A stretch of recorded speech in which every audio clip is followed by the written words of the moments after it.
It's the name of a famous method. In this method, you set goals for yourself on a daily or weekly. You start to put cross to the days on which you have reached your goal. You make a chain with these crosses and you don't give up. You don't break that chain. But we have a problem.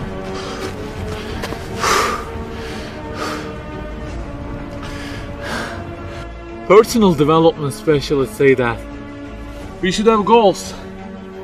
You know, they say like, don't sleep more than 6 hours, learn a language, finish a book every week, don't stop, always run, don't give up on your dream, don't break the chain. Okay, I don't object to them. I also have a table and put crosses on it every day and go after many goals, no problem. But you know what? They don't talk about the most important part of it.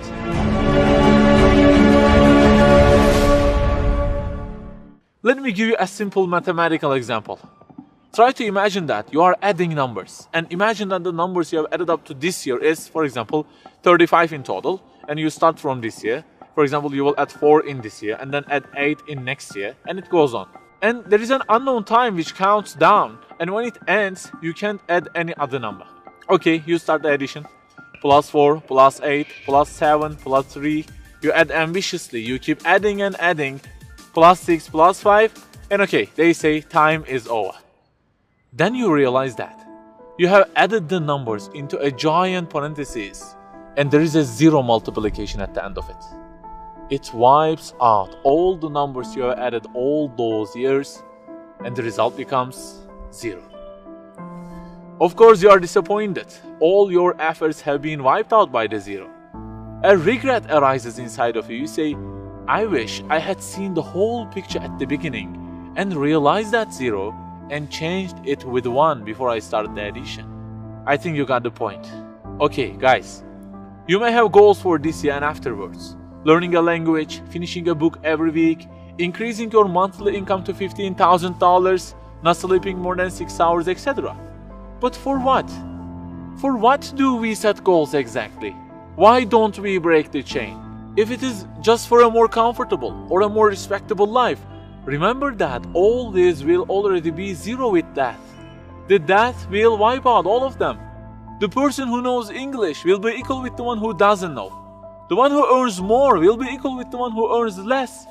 The one who can reach his goals will be equal with the one who can't. So, if at the end of it, the death will 0 everything, so what is the meaning of adding more numbers with an ambition? It just increases the degree of the disappointment that you will feel. So the logical thing is seeing the whole picture at the beginning. In this life journey, which will end in an unknown time, my first job must be to prevent death from being 0.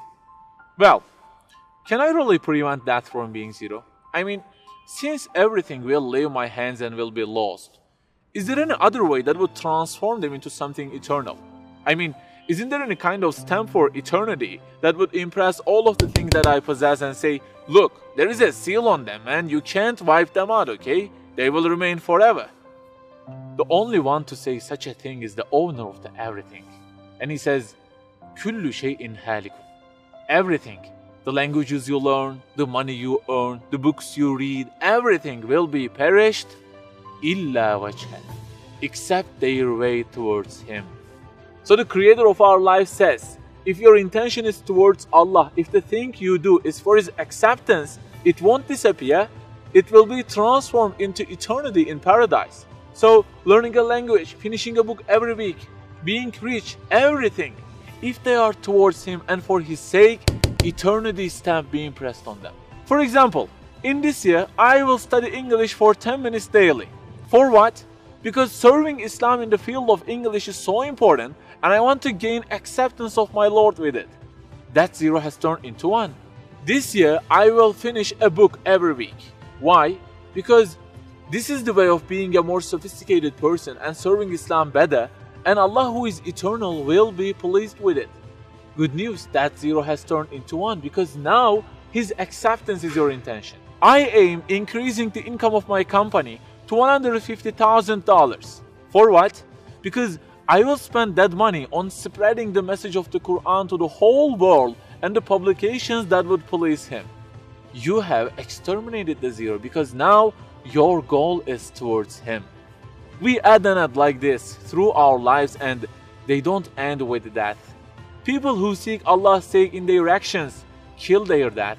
Death cannot zero their additions.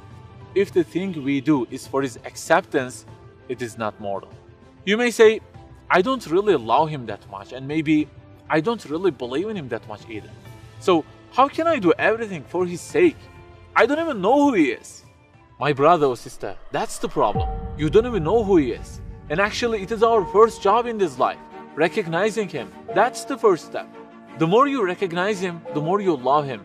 And the more you love him, the more you seek his sake in your actions. So learn about him. Who made you? What does he want?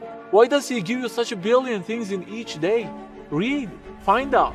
Turning the zero into one is a lifelong process. Start at the point that you are missing and try to fix it. Like the specialists say, don't break the chain, but keep the chain to gain his acceptance.